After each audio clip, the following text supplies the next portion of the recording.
Dans les plus vieilles tribus du monde, le tatouage était un des signes d'appartenance. À l'aiguille ou à l'épingle, sa réalisation a toujours constitué un rite de passage dans ces peuples reculés. L'appartenance à telle ou telle tribu est un concept qui se retrouve dans le tatouage encore aujourd'hui. L'arme tatouée au coin des yeux à chaque meurtre dans la culture mexicaine, tatouage de gang, marquer son corps a toujours été le signe d'une appartenance. Si les 2 dernières décennies ont laissé au tatouage une visée purement esthétique, sa symbolique semble revenir petit à petit. Nous partons à la rencontre de ces gens qui marquent la peau et font revivre des esprits vieux comme le monde. Le tatouage, effectivement, a une fonction qui ne semble plus être celle que l'on trouve dans certaines peuplades dites primitives, où l'appartenance symbolique semble être la référence première. Là, le tatouage semble être aujourd'hui avant tout une sorte de quête identitaire dans un ensemble social où les repères semblent mis à mal plus ou moins, quoi.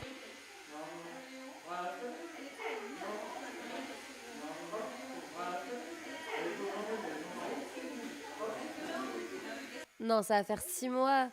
Depuis le 5 novembre, nous sommes ouverts, donc on voulait obligatoirement des filles. C'est super sexiste comme milieu et la plupart des femmes sont vraiment rejetées en arrivant dans le tatouage.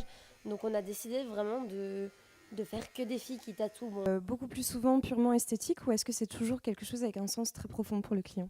du coup, vu la moyenne d'âge des personnes qui viennent me voir, je dirais que ça a presque toujours un sens profond. On va dire qu'en ce moment, plus on est jeune, plus on se fait tatouer par esthétisme. C'est vrai que les premiers tatouages, c'est vrai que souvent, c'est des petits trucs qui ont une symbolique forte pour le tatouer.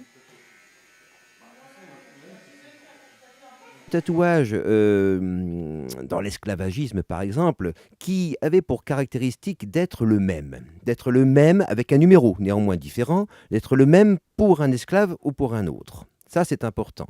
Alors qu'effectivement, aujourd'hui, le tatouage va marquer non plus quelque chose de l'ordre du même, mais de l'ordre de la différence. D'où le caractère esthétiforme que peuvent prendre aujourd'hui les tatouages.